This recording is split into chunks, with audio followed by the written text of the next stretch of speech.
I still remember the way the lock clicked. Soft, almost apologetic, like even the door knew what was about to unfold. Melissa stepped into the kitchen just past midnight, mascara smudged, hair damp like she'd rushed through a shower, and her gym bag slung low on one shoulder. She flinched when she saw me sitting at the table, the only light coming from the overhead lamp casting a dim yellow glow across the room. "You're up," she said, voice too high, too light, too late. I didn't say anything at first, just tapped the table once with my finger. She froze mid-step. "Where's your ring?" Her mouth opened, then shut. She looked down at her bare finger like it had only just occurred to her. "Oh, I left it in the bathroom. Took it off to wash my hands. I must have." "No." I cut in, slow and even. "You didn't. It was in your gym bag, buried beneath your running shoes, next to your little hotel-sized bottle of dry shampoo." Her face drained. That fake casual air crumbled instantly. "Daniel," she breathed, stepping forward like that one word might undo it all. "Please, let me explain. You didn't forget it, Melissa. You hid it." "I didn't. I swear I wasn't thinking. I didn't want to lose it at the gym." I held up my hand, and something silver caught the light. Her wedding ring dangled between my fingers. I'd held it for the last hour, just turning it over and over in my palm like I was weighing its meaning. Now, I looked at her and asked the question that had been rotting in my gut all week. "Who is he?" She gasped like I'd struck her. "There's no one else," she whispered. "You're my husband, Daniel. How can you even ask that?" "I'm not asking. I'm watching you lie to my face. That's different." Her hand flew to her mouth, eyes welling up. "It's not what you think." I stood. My chair scraped back slow, the legs dragging across tile. Melissa took another step forward, and for a moment, I thought she'd fall to her knees right there. "Give it back," she said softly, stretching her hand toward me. I looked at the ring, then at her. I said nothing, just pocketed it. Her whole body deflated. "Daniel," she choked. "Please." I just panicked. "You're looking at this all wrong. I don't even know why I did it." "No," I said, cutting her off. "That's the problem. You knew exactly why." Tears spilled freely now, and she shook her head, still reaching for something. Anything to grab onto. "I love you," she whispered. But that word had started to sound like a threat, or a lie that once held weight and now just floated in the air between us like dust. "You're not very good at hiding things, Melissa," I said quietly. "You just assumed I wouldn't look." She collapsed onto the nearest chair, her shoulders shaking, mascara dripping to her collarbone. I turned away, walked to the sink, poured out the rest of the coffee I'd made hours ago, but never touched. The kitchen smelled like lemon cleaner and faint betrayal. I wasn't angry, not anymore. Anger had passed hours ago, replaced by something colder, something quieter, a slow-burning clarity. For 13 years, I'd lived like most guys I know. Coffee at 6, out the door by 7, back home by 6:30 if the roads behaved. Melissa and I had built a routine, a modest house, a quiet life in a place where lawnmowers served as morning alarms on Saturdays. Safe, predictable. I guess that's what made the shift so jarring. The moment you realize you've been living next to a stranger, but the mail still comes in both your names. The silence stretched long as a lifetime. And I knew this was just the beginning. The smell of scrambled eggs hit me before I even turned the corner. There was butter in the air, toast in the toaster, and soft jazz humming from Melissa's phone speaker on the windowsill. She stood at the stove in a pink robe, humming along, barefoot, hair tied up with a blue bandana like we were living in a 50s magazine ad. If you didn't know what happened last night, you'd think it was just another quiet Sunday morning. I pulled out a chair slowly. It scraped across the tile and made her flinch. Just for a second. "Morning," she chirped, spinning around with a spatula like she'd rehearsed this. I muttered, reaching for the mug I always used. She'd already poured the coffee. 2 sugars, no cream. Right, like nothing had changed. She slid the plate of eggs in front of me. "Eat before it gets cold." I picked up my fork and poked at it, not because I wasn't hungry, but because I didn't trust how calm she was. Last night she was crying into her hands. This morning she was smiling like she'd dreamed it. She slid into the chair across from me with her own plate and started buttering toast. "So," she said, dragging the word out, smiling too wide. "We should talk." I didn't answer. I let the silence stretch, stirring my coffee slowly, watching how her eyes twitched when I didn't take the bait. She cleared her throat. "I was thinking, Maybe we could just chalk last night up to stress. I mean, we've both been on edge lately. Work's been insane for me, and you've been working long hours, too, she was rambling. I didn't stop her. I shouldn't have lied about the ring. That was dumb. She gave a soft laugh. I honestly don't know what I was thinking. I guess I thought you'd be mad I took it off for spin class, so I panicked. Her eyes flicked to my pocket. She didn't say it directly, but it was there, hanging in the air. I leaned back in my chair. You always take it off for spin class. She blinked. No. I mean, just sometimes. You know, my fingers swell with the heat. It's not comfortable. Right. I sipped the coffee. Makes sense. That tight smile cracked a little. She set her toast down gently. Daniel, can I have it back? I didn't answer. Just kept chewing slowly. Swallowed. Wiped my mouth with the napkin she'd folded into a triangle. It's not yours, Melissa, I said quietly. Her lips parted, but no sound came. I could see it in her eyes, the panic pushing behind the glass of that fake calm. I know, she said softly, reaching across the table, brushing her fingers against my hand. I know I messed up, and I want to fix it, but I feel naked without it. Can't we just reset? I looked at her hand. Pale fingers, manicured, trembling slightly. I don't think that ring means what it used to, I said, pulling my hand back. Do you? Her mouth opened, but nothing came out. The smile was gone now. She leaned back slowly, wrapping her arms around herself like the room had dropped 10 degrees. I'm trying, Daniel, she whispered. I'm trying to keep us from falling apart. I nodded once, slowly. By pretending nothing happened? No, she said quickly. By remembering everything else. All the good. That has to count for something. I stared at her for a long moment. Then be honest. Now. About everything. She hesitated, and that hesitation said more than any denial could. I stood up, walked to the sink, and poured the rest of the coffee down the drain. Melissa didn't move. She sat there with her hands folded, staring at the empty space across from her like she was trying to rewind the last 30 seconds. Leave the dishes, I said. I'll take care of them. She didn't argue. She just stood slowly, nodding like a student dismissed from class. Halfway to the hallway, she turned. Daniel. I looked over my shoulder. She bit her lip. Do you still love me? That question hung there like smoke. I didn't answer. I just looked at her, long and quiet, and then I turned away. She left the kitchen without another word. Behind me, the egg on my plate went cold. But that wasn't what turned my stomach. It was the performance. The way she tried to act like she could still control the scene, like last night was a wrinkle she could iron flat. But I'd seen too much. And I was listening now. Watching. Waiting. The next morning, sunlight spilled through the blinds like nothing had changed. I was at the sink, rinsing out my mug, when Melissa tiptoed in like a kid testing how deep the water was. She was quiet, careful, hair brushed, sweater soft and oversized. No makeup today. Vulnerable by design. I made muffins, she said softly. Blueberry. I nodded once. Thanks. She watched me a little too long as I sipped my coffee. Then took a slow breath, sat at the table, and began making conversation about nothing. How's work looking this week? Normal. Still that expansion project in Hillsborough? Small talk. Harmless. Safe. She kept weaving it in, light and patient. It wasn't until she laughed, gently, like we were just two people enjoying a morning, that I realized she was waiting. I reached into my pocket without a word and set the ring down between us. She stared at it, like she wasn't sure she should touch it. Then, slowly, she picked it up and slipped it back onto her finger. It slid on easily. Too easily. Her breath caught. Thank you. I just looked at her. Don't make me regret that. I won't, she whispered. For the next few hours, we moved like actors learning a scene again. Folding laundry, loading the dishwasher, avoiding landmines. It was easier than I expected, maybe because I wanted it to be. Around 3, I found myself cleaning out the drawer near the hall closet, the one where mail piled up and batteries went to die. I sorted receipts, old birthday cards, charger cords for devices we didn't own anymore. Then I found them. 2 crisp airline tickets, barely hidden under a padded envelope. I froze. Outbound, Richmond to San Diego. Passenger 1, Melissa Graves. Passenger 2, Nathan Graves.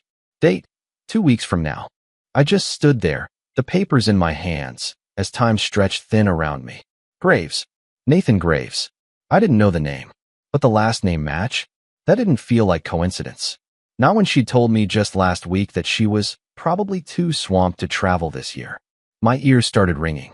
My vision narrowed like the world had tilted. I sat down hard on the entry bench, the tickets still shaking in my hand. My fingers went cold, and I realized the ring was still back on her hand, like it belonged there. False peace. It wasn't a bridge to recovery. It was camouflage.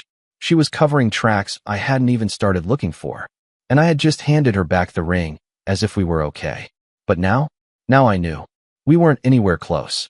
That night, after Melissa went to bed early claiming a headache, I waited until I heard the bathroom door click shut and the faucet run for a while. Then I slipped out the back door with a folder tucked under my arm and the tickets folded twice inside my jacket pocket. The night air was cool. Still, one of those quiet suburban evenings where the only sound is the hum of someone's sprinkler 2 houses down and the occasional bark from a neighbor's dog. I stood by the grill, staring at it like it might offer some advice. The lid creaked as I opened it. Inside the folder were a few more things. Receipts I'd found with only her name on them, spa charges, restaurant bills from out-of-town places I'd never heard of. She always said those work retreats were boring and mostly boxed lunches. But apparently, Nathan liked oysters and Pinot Noir. I took a long breath, then pulled out the tickets. They felt heavier than they should have. First one, then the other. I held them over the open grill, letting the metal catch the chill from my fingers. And then I struck the match. The first flicker caught the corner. The paper curled, the black line creeping like rot. I didn't blink, just fed the second ticket to the flame, and then the receipts. One by one, my hands steady the whole time. I watched them turn to ash. No wind, no drama, just smoke curling into the night air. Clean and quiet.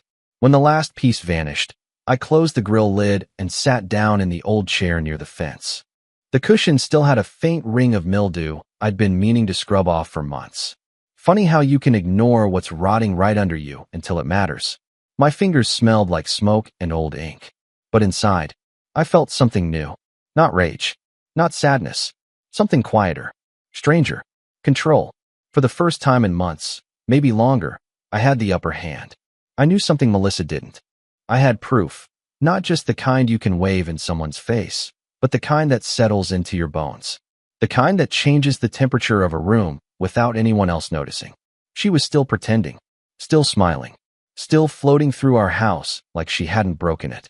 And I didn't say a word, didn't wake her up, didn't throw the papers in her face or demand names or beg for explanations. I just burned the evidence. Because I didn't need to fight her to win. Let her think she was still in control. Let her think the ring on her finger meant the lie had been swallowed whole. Because the truth? It was still burning behind my eyes. And I wasn't done yet. I stayed out there until the last bit of smoke faded, the only light coming from the small motion lamp on the garage corner. When I finally stood, I felt lighter, like something inside me had unlatched. Maybe this wasn't closure, but it was a shift. And in that quiet backyard, with ash cooling in the dark, I knew Melissa had secrets.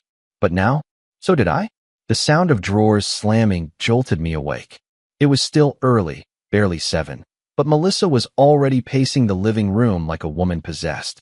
I stayed silent at the top of the stairs, watching through the slats of the railing. Her back was to me as she crouched by the entry table, yanking out envelopes, receipts, keys, flinging everything into a scattered pile across the rug. She moved with that manic energy of someone trying to undo time. I walked down slowly, making sure my steps were deliberate, calm, measured. She didn't notice me until I was halfway into the kitchen. "Daniel," she called out, voice sharp and breathless. I turned around with a yawn, scratching my head like I'd just woken up to a normal Tuesday. "You're up early." Her eyes flicked toward me, wide and glassy. "Did you move anything from the hallway drawer?" There were some important papers in there. I leaned against the counter, reaching for the coffee pot. "Which ones?" She hesitated. "Just some travel stuff. It's not a big deal, I had something I needed in there." I took a slow sip, letting the steam rise between us. Could have sworn I cleaned that drawer out last night. Her face twitched. "Cleaned it out?" "Yeah," I said casually. It was a mess. Old receipts, outdated coupons, scraps from 2 Christmases ago. Useless trash. Her jaw tightened. I had some things in there I needed. Didn't look like anything important. She took a slow step forward. What exactly did you throw out? I met her eyes, holding them still. I didn't throw it out, I said flatly. I burned it.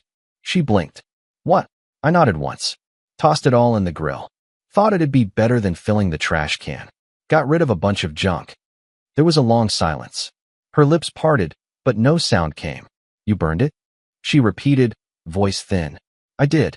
I took another sip of coffee, turning slightly. Unless there was something you meant to keep? She opened her mouth, closed it, then shook her head sharply like she was resetting her thoughts. You had no right, she snapped, to clean out a drawer in my own house. To go through my things. Oh, I said softly. So now we're keeping things. That landed. She blinked twice, and something cracked behind her expression. The mask slipped just a bit. She stormed past me, her shoulder brushing mine. I didn't move, just kept sipping my coffee, letting her footsteps echo down the hall. I heard more rummaging, her tearing into the office now. Paper drawers opening and closing, chairs dragging. She came back out 10 minutes later, her hair disheveled, breathing quick. They were tickets, she said. Business trip. Next month. You've cost me something important. I raised an eyebrow. Nathan Graves important? The room stilled. Her mouth opened like she wanted to deny it, to make up a story, but the look I gave her flattened the attempt before it even took shape. I set my mug down on the counter, nice and easy. Here's the thing, Melissa. If I went digging through your stuff, I'd probably find more. But I won't. She crossed her arms, but her face was pale. Because you don't care? No, I said. Because I already saw enough. Her mouth trembled. I'm not cheating. Then you should have said that yesterday. I waited. She didn't speak. Didn't even try. We stood there in the kitchen, inches apart and miles away. Finally, she spun on her heel and grabbed her coat from the rack. The door slammed behind her like punctuation. And just like that, the Cold War began. No screaming. No begging. Just silence that spread through the house like fog. She didn't come back for hours. When she did, we didn't talk.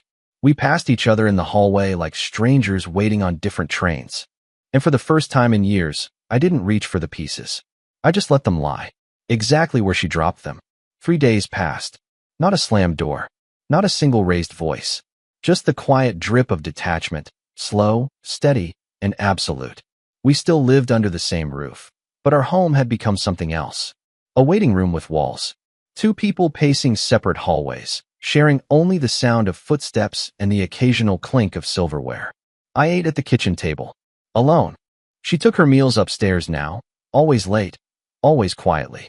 Sometimes I'd hear her pacing through the bedroom as I passed by to do laundry. Other times she'd hovered just inside the living room doorway, pretending to look for a show to watch, but we both knew she wasn't staying. She couldn't, because I didn't ask her to. I wasn't cold, just done. Even the air between us felt different. Heavy, like humidity before a storm that never came. No more conversations. No more pretending. At work, I started eating lunch in my car. A small habit at first, just to get some air. But eventually, it became my sanctuary. Laptop balanced on my knees, documents spread across the passenger seat. I started drafting the divorce packet in clean, legal lines. I had help, a lawyer named Warren Greaves. Old friend of my father's. Direct, quiet. No drama. He asked the right questions, made clear suggestions, and didn't flinch when I told him I didn't want to fight. You sure you don't want to push harder? He asked over the phone one afternoon. No, I said. I just want out clean. Warren exhaled. All right. I'll get the first draft ready. Back home, Melissa noticed something had changed. She just didn't know what yet. I caught her watching me sometimes. Eyes peeking over the banister, studying me like a riddle she couldn't solve. Once, she walked into the kitchen while I was sorting through the mail and said, "Do you want to talk?" I didn't even look up. Not particularly. She stood there a second longer, then left without another word. The tension wasn't angry anymore. It was resigned, like we were both waiting for someone to say it out loud. But I wasn't going to give her that. She'd made her choices. Now, I was making mine. At night, I slept on the far edge of the bed. She didn't try to close the gap. One morning, I saw her suitcase back out in the hallway. Not packed, not open, just sitting there. Like she was threatening a move she didn't have the nerve to make. I left it untouched. No notes. No ultimatums. Let her wrestle with it. I wasn't chasing anything anymore. The love? That was gone. But the silence? The silence was mine now. The place hadn't changed. Same warped floorboards. Same rusty jukebox that only played 3 working songs. Even the bartender, Colleen, still poured drinks like she knew every regret sitting behind every stool. I spotted Travis at our usual table in the back, his jacket already draped over the chair, one hand nursing a beer, the other flicking through the bar menu like it ever changed. Dan the man, he grinned as I walked in. Still punctual as ever. Come on, sit. I got the first round. I slid into the booth across from him and nodded my thanks. Travis looked the same. Older, sure, but still built like he played intramurals on the weekends. That same easy swagger that used to get us both into trouble back in college. So, he said, after our first clink of glasses, you look like a man standing on a sinking ship and not even bothering to move. I smirked. That obvious? He shrugged. You text me after 8 months of radio silence. Say you got time for a beer? Could use a reset. And you think I'm not going to read between those lines? I leaned back and took a long drink. It's Melissa. He raised a brow. Well, no kidding. What happened? I didn't answer right away. Just stared down at the condensation sliding down my glass. Then I told him. Not the legal version. Not the polished one I'd been giving Warren. I told him about the ring in her gym bag. The tickets. The lies she told so easily it felt like she believed them. I told him how I burned the proof, how I didn't scream, didn't throw a fit, just watched it all fall away in silence. By the time I was done, Travis was leaning forward, arms folded, face serious. She doesn't know you know? He asked. Not fully, I said. She suspects, but she can't be sure. I never gave her the satisfaction. He let out a low whistle. Damn, you always did play the long game. She thought I'd fall apart. I added. That I'd yell, beg, try to fix it. But I didn't. Because it wasn't worth fixing, Travis said plainly. I nodded. He took a sip, then added with a wry smile. You remember freshman year? When you found out your first girlfriend was hooking up with her lab partner. I winced. I remember. You didn't cry. You didn't ghost her. You sent her a dozen eggs with a note that said scramble this instead. I laughed. Actually laughed. God, I forgot about that. That guy. Travis pointed at me. He was sharp. He had a spine. Knew when someone was wasting his time. I thought I lost that guy, I admitted. Well, guess what? Travis said, clinking his glass against mine. He's still here. Just needed to stretch his legs again. We sat in comfortable silence for a moment. The bar buzzed around us. Low laughter, the crack of pool balls, Colleen yelling for someone to pay their tab. You filing soon? He asked. Already started, I replied. He gave a slow nod. Proud of you, man. I know that stuff's never easy. Especially when you've been living in the same house. That's like sleeping next to a fire hoping not to get burned. I stared into my drink. It's weird. The silence should feel cold, but it doesn't. It feels clean, like the noise is gone. That's peace, Travis said. You don't realize how loud dysfunction is until you step outside of it. I looked at him, really looked. And for the first time in a long while, I felt something solid under me. Like I wasn't floating anymore. You ever think about what would have happened if I hadn't married her? I asked. All the time, he replied without missing a beat. I'd probably still be crashing on your couch, mooching your cable. I smiled. He raised his glass. To rediscovering the guy under the mess. I raised mine too. To clean slates. And for the first time in months, the beer didn't taste bitter. It tasted like a beginning. I came home later than usual that day. Warren had kept me longer at the office, going over a few final adjustments to the filing before sending it off. I signed everything without a second thought, signature steady, hand still. Outside, the wind had picked up. Leaves swirled across the front lawn like they were trying to make a statement, but the house looked just like it always had. Still, normal. I pushed open the door and stepped inside, setting my keys down in the same spot I always did. The kitchen light was off. No smell of dinner. No faint sound of her pacing upstairs. Odd, but not alarming. I headed toward the stairs, loosened my tie. My feet landed heavy on each step like they were preparing me for something I didn't know was waiting. At the top of the landing, I paused. The bedroom door was open, wide. Light spilled into the hallway, warm and soft, like nothing was wrong. But something was. I knew it before I stepped inside. The closet door stood open. Empty. No hangers. No heels lined up on the lower rack. No cardigan slouched over the back of the door. Just air. The drawers, too, pulled out, emptied, left like gaping mouths trying to explain. I walked slowly toward the dresser, half expecting it to be a mistake. Maybe she was reorganizing. Maybe no. I pulled the bottom drawer open. Gone. Every last thing. The suitcase that had been sitting in the hallway for weeks was missing too. I stood there for a long moment, hands at my sides, staring at the quiet disaster she'd left behind. No note. No text. No goodbye. Just a vacuum of presence. Her absence somehow louder than any scream she could have thrown at me. And the strangest part? I didn't feel panic. Not like I thought I would. There was a flicker of something, like when a match burns out too fast. A jolt of emotion that didn't land anywhere. I sat down on the edge of the bed, staring at the wall. I didn't reach for my phone. Didn't call. Didn't ask. If she was trying to leave me guessing, trying to make it feel like a win, I wasn't going to feed that fire. She didn't take everything. Her vanity mirror still sat there, half smudged, with a hairbrush left behind. One of her books, something she never finished, lay face down on the nightstand. Half chapters, half promises. And for the first time in months, I didn't feel the need to chase them. It didn't feel like freedom. Not quite. More like the moment after the fall, when you realize the worst has already happened and you're still breathing. That night, I made myself a sandwich, poured a glass of water, and sat on the couch in complete silence. No TV, no phone, no distractions. Just the hum of the fridge and the sound of wind hitting the windows. I stared at the empty hallway, where she used to walk barefoot every morning, and realized she didn't take her wedding dress. It still hung in the back of the guest room closet, zipped up in its plastic shroud like a museum exhibit. I could have taken that as a sign, but I didn't. I just finished my sandwich, took a long drink, and sat back, letting the quiet wrap around me like something earned. Melissa was gone, and strangely, I didn't miss her. Not her voice, not her perfume, not her silence. She didn't give me closure, but she gave me space, and that was something I could live with.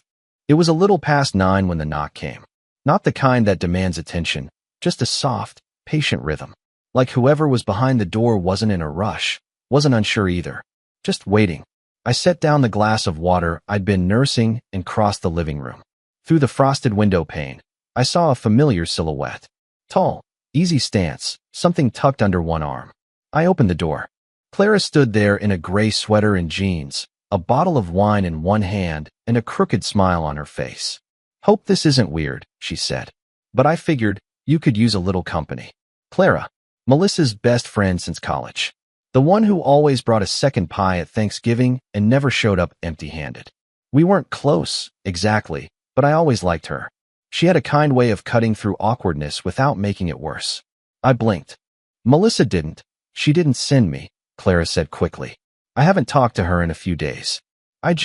She glanced down, gripping the wine a little tighter. "Heard what happened. Thought you might need someone who wasn't trying to fix you." I stepped aside without thinking. "Come in."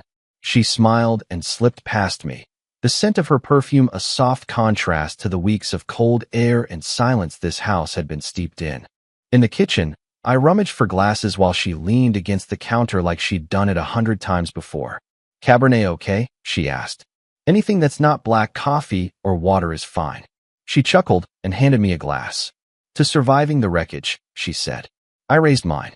"To spontaneous visitors who bring good wine." We clinked. The first few sips passed in quiet. Then she wandered into the living room and sat on the couch like she belonged there. I followed, unsure what this was, but not resisting it either. For a while, we just talked. About everything but Melissa.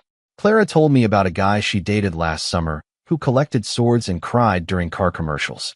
I told her about Travis and the bar that still had a jukebox held together with duct tape. She laughed so hard at one point she nearly spilled her wine. "God, I forgot how funny you are," she said. I raised a brow. "Funny. You've always been the quiet one," she said. "I used to think Melissa made you small, but now I wonder if you were just waiting for someone to let you stretch out." The words hit me in a strange place. Not painful, just honest. I didn't answer, just refilled her glass and changed the subject. But the warmth between us never left. The room, once cold and still, felt different now. Like someone had cracked a window and let the air move again. She looked around at the house and said, "It's weird seeing this place without her in it. But not in a bad way. It actually feels lighter." I nodded slowly. It's been quiet. Good quiet or bad quiet. I thought about it. Both, I said. But tonight? Not so bad. We sat in the soft lamp glow, talking until the wine ran out. She stood, stretching, and I walked her to the door. Before she stepped out, she looked up at me. I'm not here to stir anything up, Daniel. Just figured you deserved a night that didn't end in silence. You were right, I said. She smiled. Well, I don't show up with wine for just anyone. As I watched her walk down the front steps and disappear into the cool night, something in me shifted, something small, but real. It wasn't romantic. Not yet. But it was alive. And for the first time in a long time, so was this house. Clara had a habit of humming when she cooked. Nothing fancy, just little off-key melodies that drifted through the house, like something familiar you couldn't name. I stood across the kitchen island, watching her saute garlic and toss a pinch of rosemary into the pan like she'd lived here for years. You really don't use measuring cups, huh? I asked, sipping my wine. Where's the fun in that? She grinned. Cooking should be like jazz. Improvisation with just enough chaos to make it memorable. The house felt warmer with her in it. And not just the literal heat of the stove. It was in the way she filled the room. Confident, kind, present. We hadn't labeled anything, hadn't crossed any unspoken lines beyond sharing dinners, long conversations, and the kind of laughter that felt like breathing again. And tonight, we'd reached that unhurried, comfortable rhythm where silence wasn't awkward anymore. Then my phone rang. I checked the screen. Melissa. I didn't answer right away. Clara caught the shift in my expression. She's never called before. I muttered, holding the phone like it might bite. Not since she left. Clara stepped back, wiping her hands on a dish towel. Well, it's up to you. I nodded once and picked up. Hello. Well, look who finally answers. Melissa's voice slid through the line like a knife wrapped in silk. You must be busy playing house. I hope she knows you still sleep on the right side. I didn't reply. Just let her go. I thought you should hear it from me, she continued. Nathan and I are at a resort in Key West. Thought we'd celebrate our new beginning before the divorce gets official. Isn't it funny how things work out? She laughed, a brittle, sharp sound that didn't land the way she wanted it to. I'm happy for you, I said, my voice even. She scoffed. Right? You don't sound it. I turned the phone around. Clara was leaning against the counter, watching me. She raised an eyebrow, and I gave the smallest nod. She stepped forward, slow and deliberate, and pressed a soft kiss to my cheek. Then, without missing a beat, she tilted her head and kissed me. Fully. No hesitation. I heard Melissa gasp through the speaker.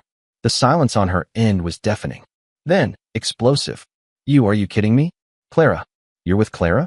You smug. I didn't flinch. I didn't respond. I just smiled faintly and ended the call with a simple tap. Clara raised her eyebrows. Too much.